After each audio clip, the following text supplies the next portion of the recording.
Welcome to Whores Talk Horror. We're not really whores. We just like wordplay. Hello and welcome to Whores Talk Horror. I'm Sharon. And I'm Melinda. And this is our October Tidbits of Terror episode. Tidbits of terror, terror tidbits, tidbits of terror, terror tidbits, rawr, rawr, rawr, rawr, rawr. Thank you, MTV Video Music Award winner Kerry Wieder, for our Tidbits theme. I mean, seriously, is there nothing this woman can't do? Jeez. Well, guys, it's October, and each passing day means we're one more day closer to Halloween. Yay! Bittersweet to me. Yeah, that's true. That's a good point, but it's also very exciting. And what would Tidbits in October be without some Mike Flanagan news? Sad. That's what it would be. Then we're going to get a little festive for the holiday season and share some spooky stories. We're going to check in with Sharon for an update on how her annual 31 horror movie marathon is going. And you know what? Let's just dive right in with the Flan Man news. Yeah, I can't really remember the last Tidbits episode that we did not talk about Mike Flanagan. But yeah, we're going to talk about the new Mike Flanagan series that was announced, and it's not the Midnight Club. It has been a couple of weeks since this news came out, so you may all be aware about the new series by now. But if you're not, here is the scoop. Flanagan tweeted on October 6th, quote, "I'm so excited about this series. It is like nothing else we've ever done. More to come very soon," end quote. Cannot wait to hear more details. But the series he's talking about is the Edgar Allan Poe inspired limited series titled The Fall of the House of Usher. Once again, he is teaming up with Netflix to create this new limited drama. The Fall of the House of Usher is a short story written by Poe and was first published in 1839. It features themes of madness, family, isolation, and identity. We all know that Flanagan is a master at telling stories with all of those themes, and also a genius when it comes to adapting books or novellas to the screen.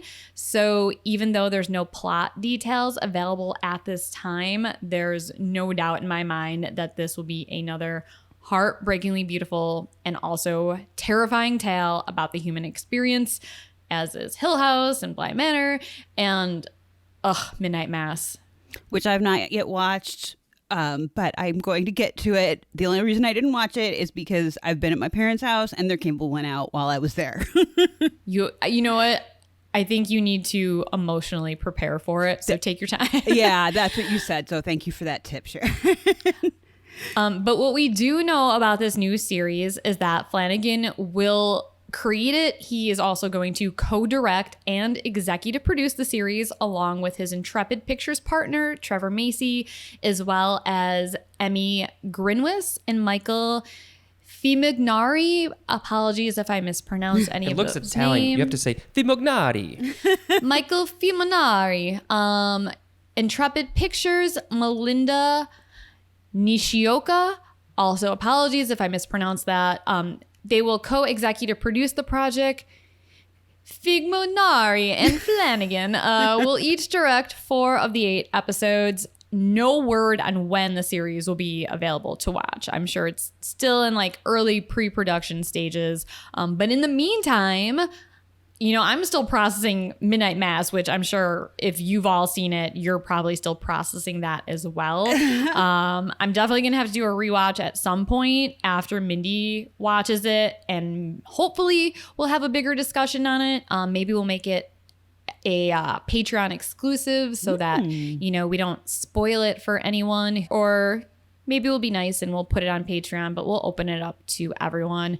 We haven't decided yet. But also, we have the Midnight Club due out next year, maybe as early as spring. No official date has been set yet, but we have enough to tide us over before The Fall of the House of Usher comes out. So hang tight, everyone, because we got a lot more Mike Flanagan filmmaking to look forward to. So awesome.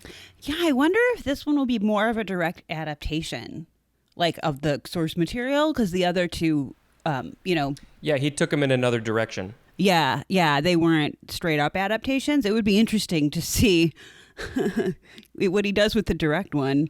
Who knows, but whatever he gives us is going to be wonderful. So I was going to say, or this is the one that like is not very high attention to detail, but I don't see that ever happening with Mike Flanagan because he goes big or goes home. Never. And if he does, we'll just call him out on it. All right, Mindy. So you have some news that just came out. Once again, the thing that sucks about Tidbits is sometimes we have to record these, and by the time they actually become available for you all to listen to, it's kind of old news already. But, we're hoping that a lot of you maybe haven't heard this stuff yet. Or if you have, maybe we'll have some information that you weren't aware of. So, Mindy, tell us about this next exciting news. Well, to be fair, I actually hadn't heard about this, and Sharon was the one who told me. So thanks for Sharon for telling me. Well, I have to thank Nathan, who I follow on Instagram at The Shape of Horror. He actually was like, "You've heard about this, right?" And I was like, "No." So thank you, Nathan.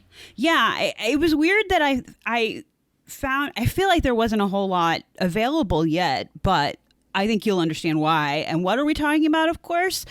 The Zodiac Killer may have finally been identified. Well, we'll find out. This comes directly from CNN.com, Yahoo.com, and Deadline.com. Law enforcement agencies said that they are still investigating the Zodiac Killer case as an independent group of cold case investigators came forward Wednesday, October 6th of this year, to claim they had solved the mystery of who is behind the decades-old serial murders. The Casebreakers, a team of 40 former law enforcement investigators, said they identified the man they believe is the Zodiac Killer using new physical and forensic evidence and information from eyewitnesses, according to a press release.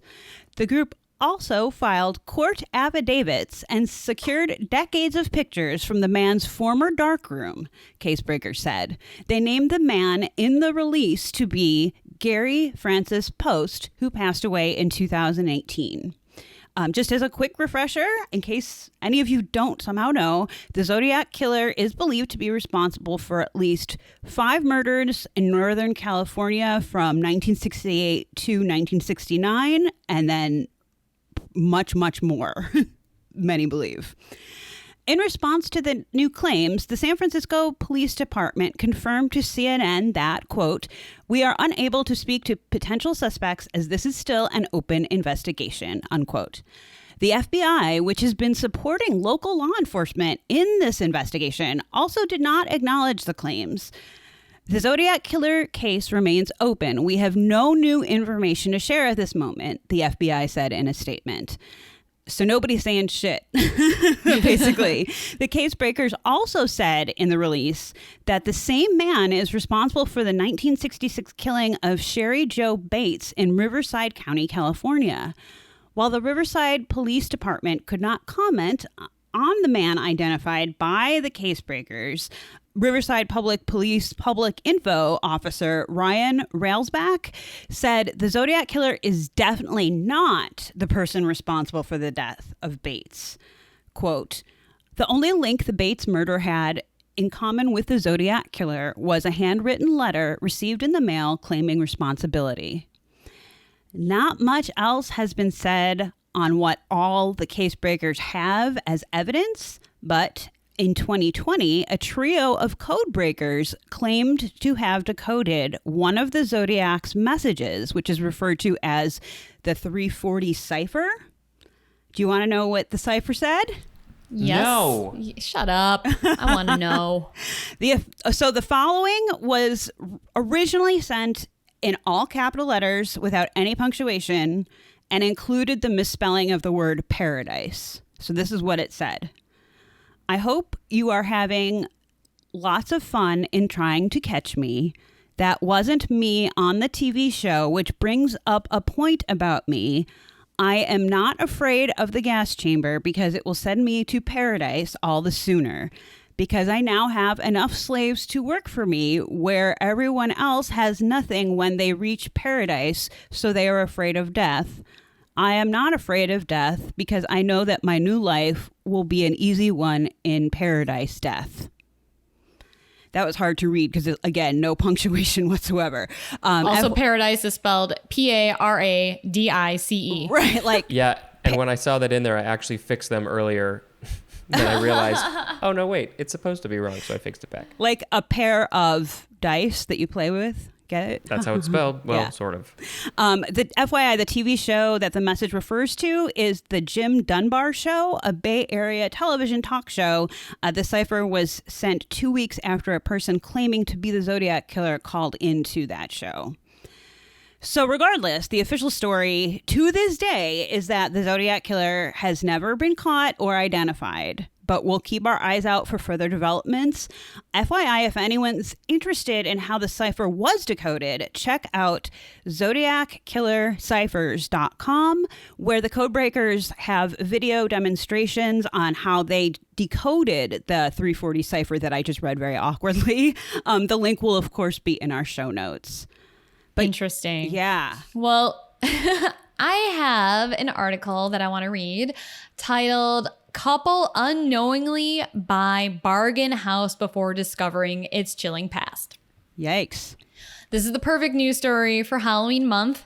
This comes from The Mirror. When Danielle Witt began the hunt for her dream home with partner Ben Rocky Harris, she says the intensely competitive market felt like a contact sport. Having witnessed actual fights almost break out at open houses, the couple jumped at an opportunity for a nice, affordable home that they stumbled upon in Maryland. Danielle did background research on some of the building work that had been done on the property, and the couple decided to put in an offer. They said the 3-bedroom house was going cheap, and it was on the market for $377,000, more than $50,000 below its value, due to previous interested buyers bailing out of the deal.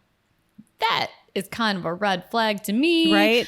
But hey, they decided to put in an offer, and a few days afterwards, they were delighted to learn that their offer had been accepted.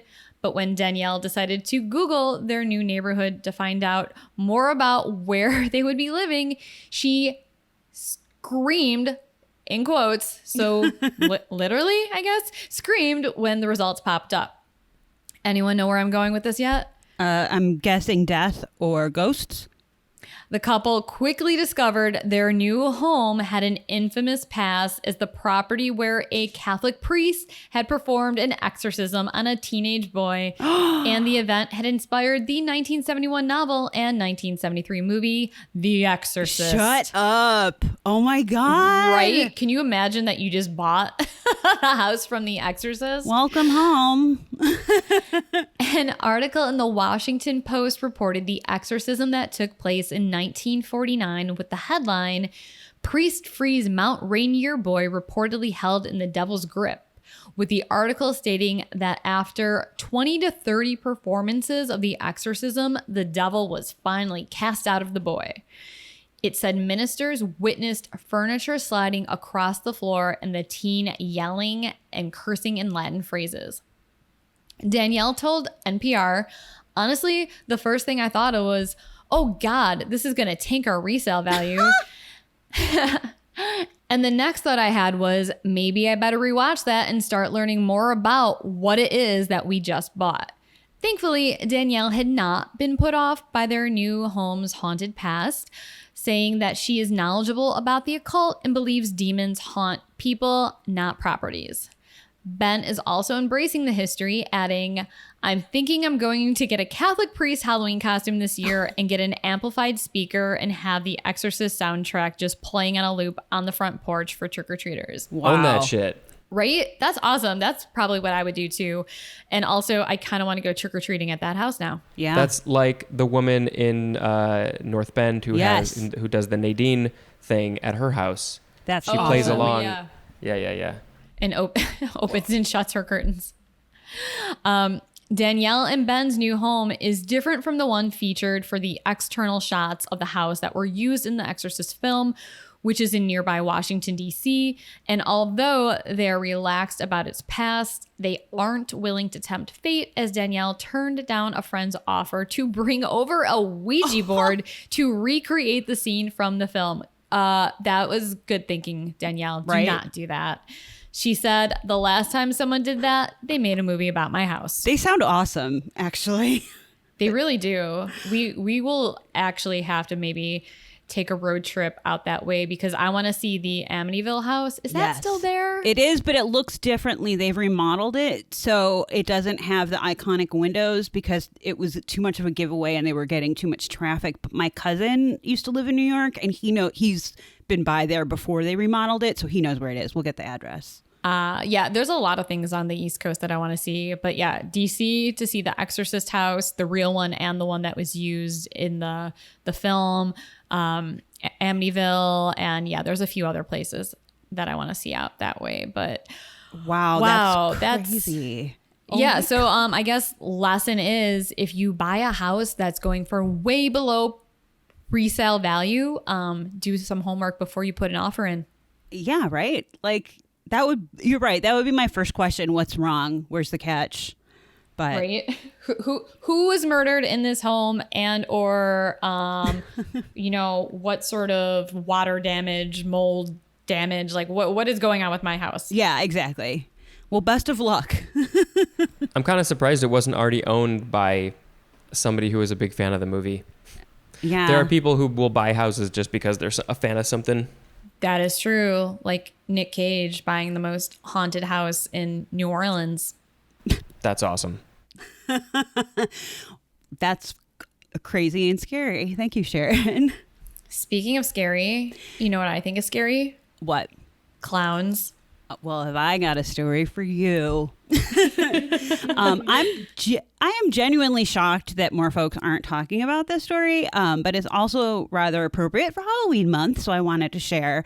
The incident actually took place in Singapore, and it was reported on by Vice.com late last month, so September 2021, but it's still worth sharing. And here's the headline from the Vice.com article. Quote, "Company apologizes for sending clowns to schools and terrifying parents," unquote. This sounds like an Onion article. Right?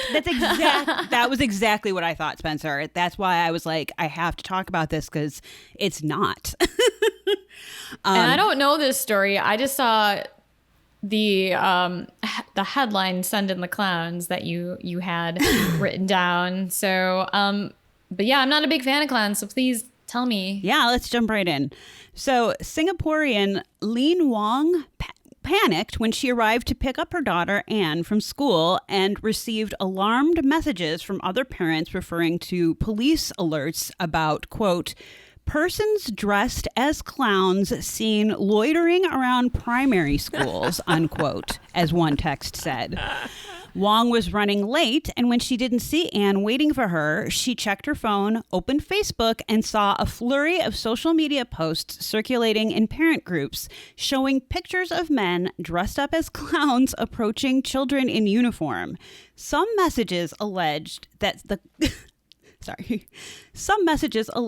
some clowns paid children to follow them. Quote. What? Yeah, right? Are there any pictures of these clowns? Yeah, you can Google them, which we'll post, obviously. Wong said, quote, "Clowns are terrifying even to adults. This is any parent's worst fear. What if they turned out to be psychopaths and murderers wanting to harm children," unquote. Or pedophiles, or oh my God, right. Seriously. The sightings. It is not good to be a clown right now. Was it ever a good time to be a clown? I mean, to be fair. Right. Besides Bozo. Back in the day, I think it was pretty good. Even that's arguable. The sightings took place on a Monday afternoon outside primary schools in the eastern part of the island city-state, prompting a frenzied search for answers in a country with some of the lowest crime rates in the world. The Vice article said that parents were particularly on edge, get this, due to a rare but violent incident at a school just this past July in which a 13-year-old was allegedly killed by another student with an axe. My God. What? Yeah, and that's a whole other story, and I looked briefly into that, and it's true, but I can understand how tensions would be already running high is all I'm saying. But yeah, crazy axe murder at a Singapore school. Back to the clowns. Singapore police said they received multiple reports about clown sightings, and one screenshot circulating on social media showed a tall man wearing clown makeup and dressed in a plaid shirt, staring down students near a bus stop outside of school. Fuck that. So, any guesses what the deal was with the clowns, guys? Was a circus coming to town and they were trying to do some advertising? I don't know. That would have been a much more logical explanation than what actually happened, in my opinion. Okay. A private education center named Speech Academy Asia stepped forward to apologize and take responsibility.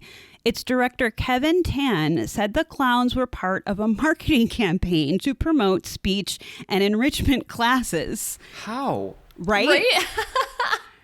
And here's their statement. Because when you think of, eloquent speaking and enrichment classes, you automatically think clown. I know.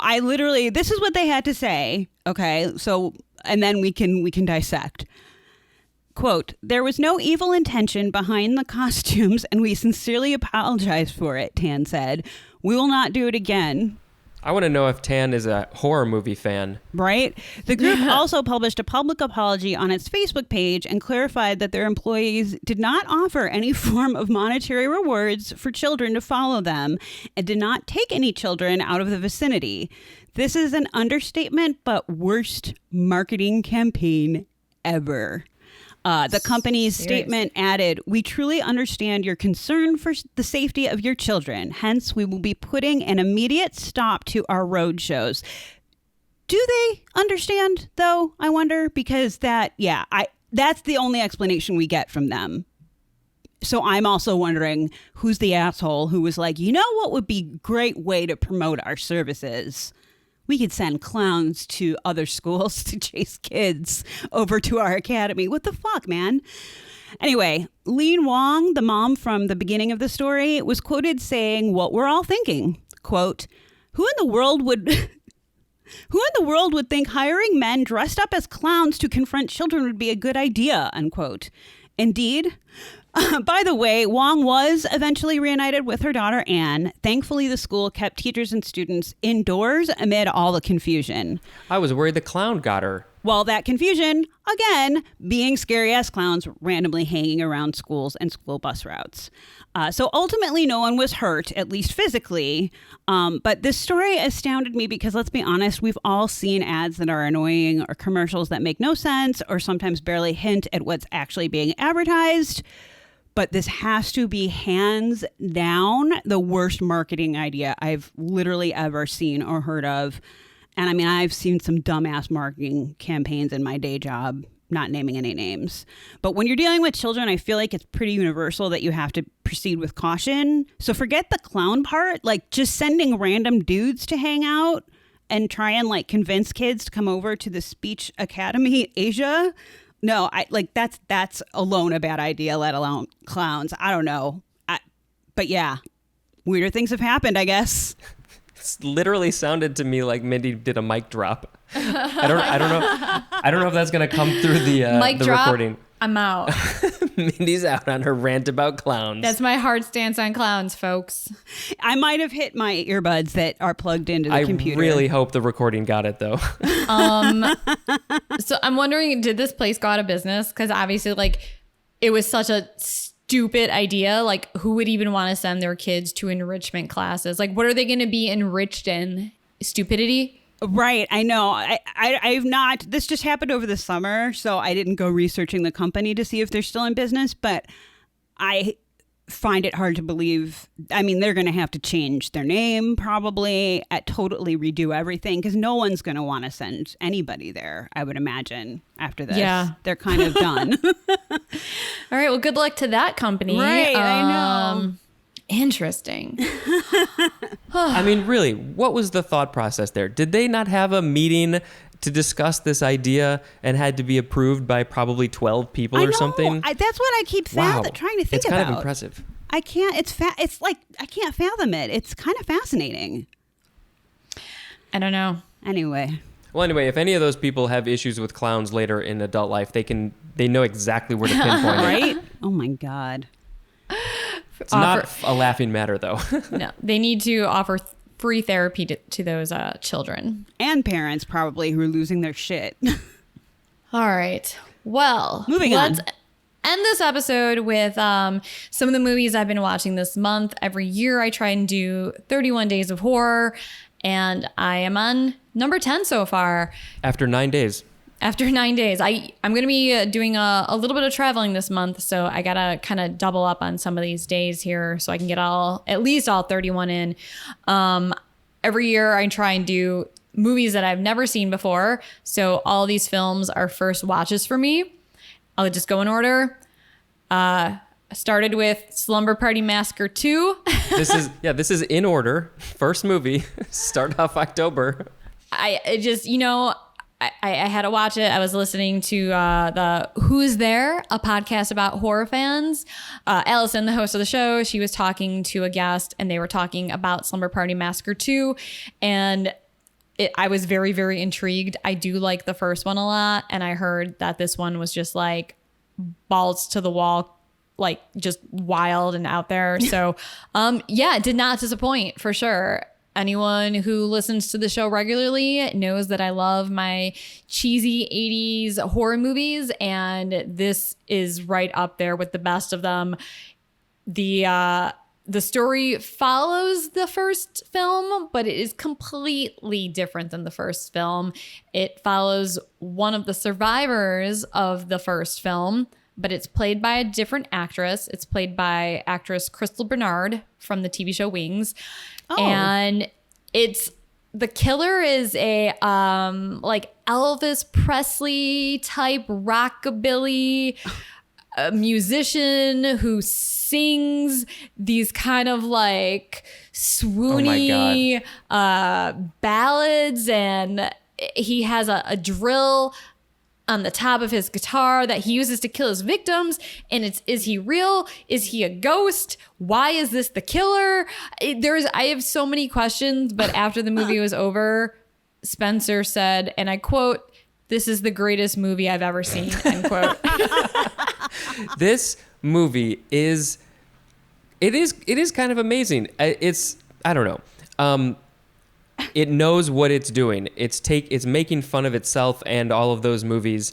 You know, this movie is, if it were made seriously, it wouldn't have ever been made, because that's how ridiculous it is, and the lines that people say. So it has to be made on purpose as a statement. Now, I think the first one was kind of like that, and I think it probably did a better job. I honestly don't really remember it that well, but this movie was just ridiculous fun, and that's really all it's supposed to be.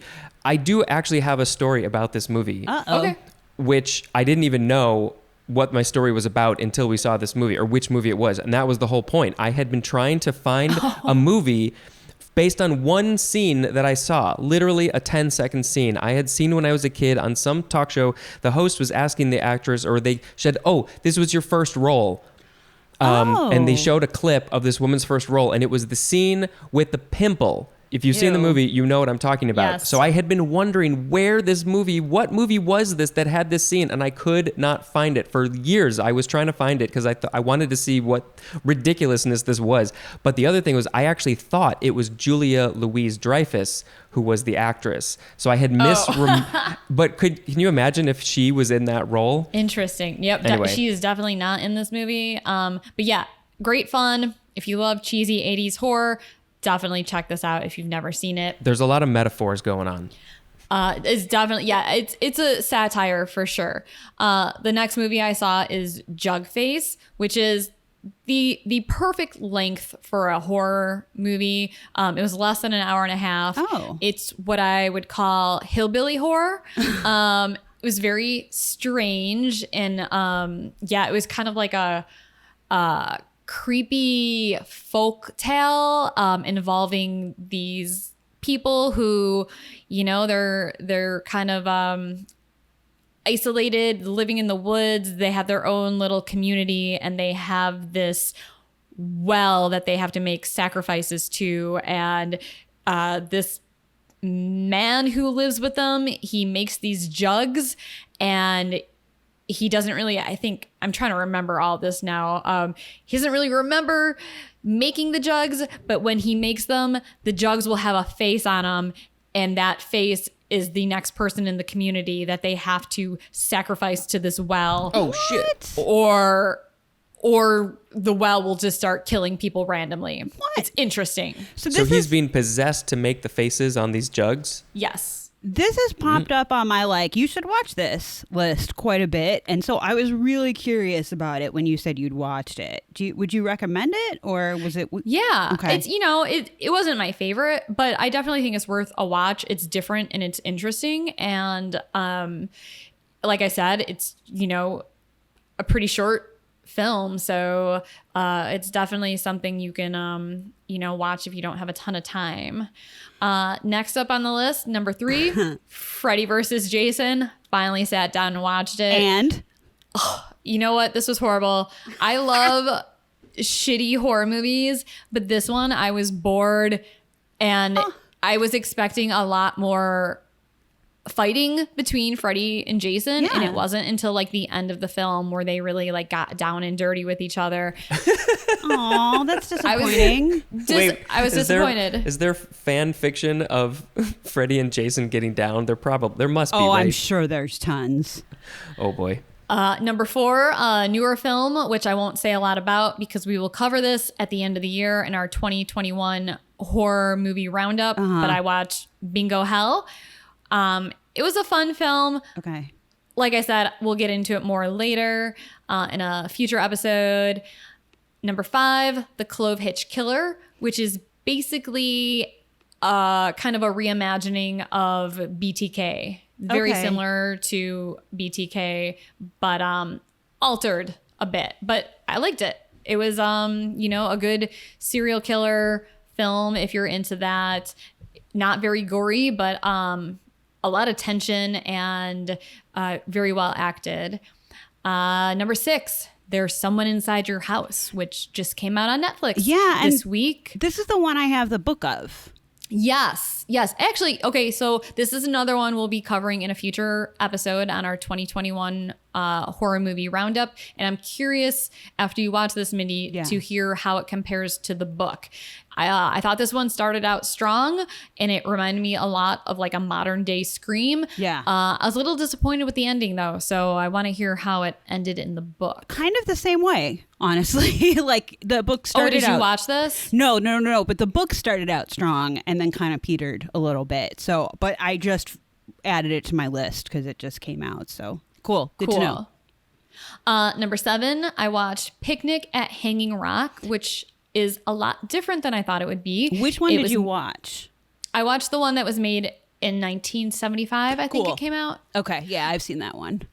Yeah, it was very beautiful. I mean, the whole movie kind of looked like a Victorian painting. Mm-hmm. It was creepy. I wouldn't actually call it a horror movie. Yeah. It was more of a mystery, but I'm glad I finally watched it because we mentioned this in our Valentine's episode, I think earlier this year, because it takes place on Valentine's Day.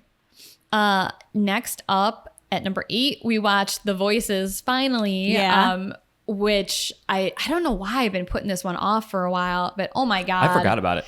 This movie is so good. For Ryan real? Reynolds, Anna Kendrick, serial killer whose cat and dog both talk to him. The cat's like the devil on his shoulder. The dog is like the angel on his shoulder. It's described on IMDb as a comedy, a horror, a drama, a love story. Wait. I can read literally what the Just Watch app says. Oh, there we go. Dude, this was the funniest thing when I read it. Fantasy, horror, romance, mystery, thriller, drama, comedy, crime. With a musical number at the end. So it literally covers all bases. Right. And it even had an animated opening title sequence. Holy shit. Wow. It was fucking great. If you haven't seen The Voices, definitely watch The Voices. The rating is kind of low, but I really enjoyed it. I mean, it is, just watch it. I've been putting it off too for some reason, but okay, now you've convinced me. Number 9, we watched Angel for the first time, which is another serial killer film. And this was on Joe Bob Briggs' Halloween Hoedown. If you listen to one of our previous episodes from, I think it was our Tidbits in September, when I took a stab at guessing what his films would be for Halloween Hoedown. You were wrong. Yeah, I was totally wrong. Aww. I guessed House of a Thousand Corpses and The Devil's Rejects, but it was Angel followed by Terror Train.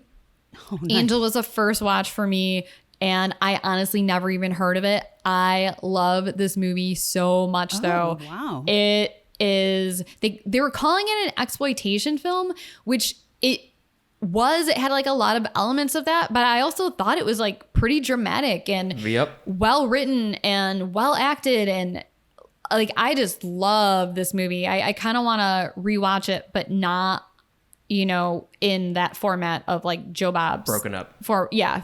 All broken up. I just kind of want to watch it all in one sitting. And great film. If you haven't seen it, check out Angel. Finally, I just watched this last night. Ghost Stories. Wait, can we be honest for a second? You had to finish it this morning. Okay, yeah. I started it pretty late last night and we had a long day. So I watched the last 20 minutes this morning. But is this the British one with the...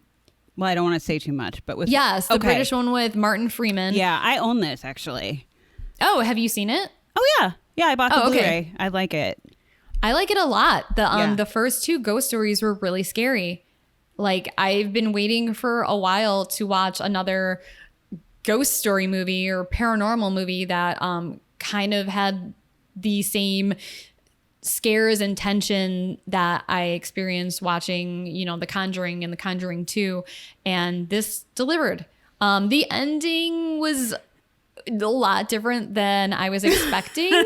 I won't really go into it, but I, would totally watch it just for the first 2 ghost stories alone because they were really, really good. They delivered.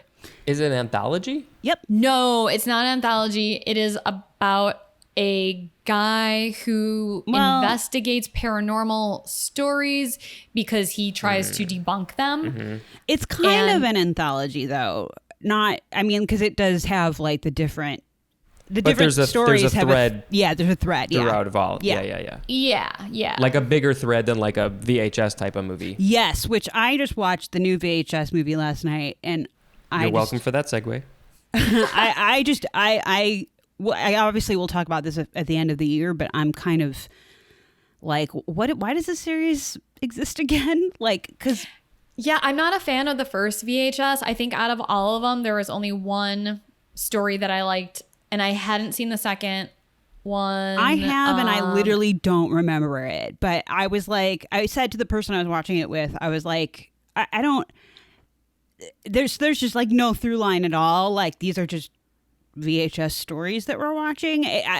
The novelty of the whole thing has worn away, I feel. Well, I find the whole franchise kind of confusing because, there's no... I don't understand what these tapes are and why we should care, I guess. Yeah, it's just excuses for people to be able to, make horror shorts and practice their craft. And I mean, it's an interesting concept and it's good for that. But there's always like one that's really good and the other ones are just like, okay. But I think it's a really good thing for young filmmakers, especially. That's true. That's a good point. And this one's, I'll just say it's interesting. I'm going to leave it at that.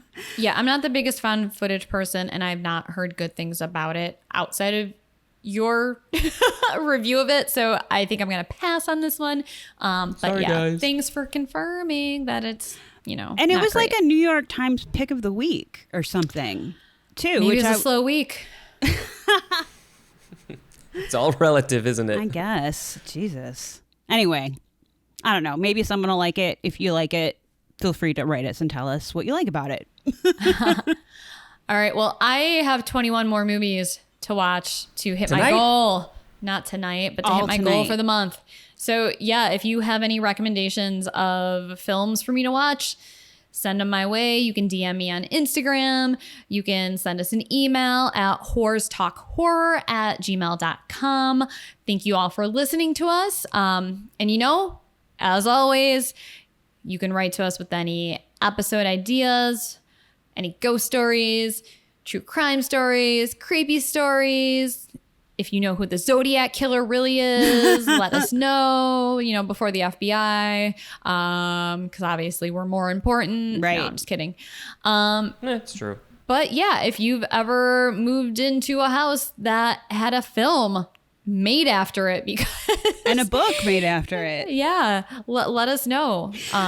Please also subscribe to us, rate and review us on whatever your streaming platform of choice happens to be, because it does help us get more exposure, which helps us to keep doing the show, and we like that. If you're able to, please join our Patreon and get early access to episodes, see exclusive posts, and maybe even get some cool shit via carrier pigeon or, the post office. Please be kind to each other, be safe, and as always, thanks for getting creepy with us.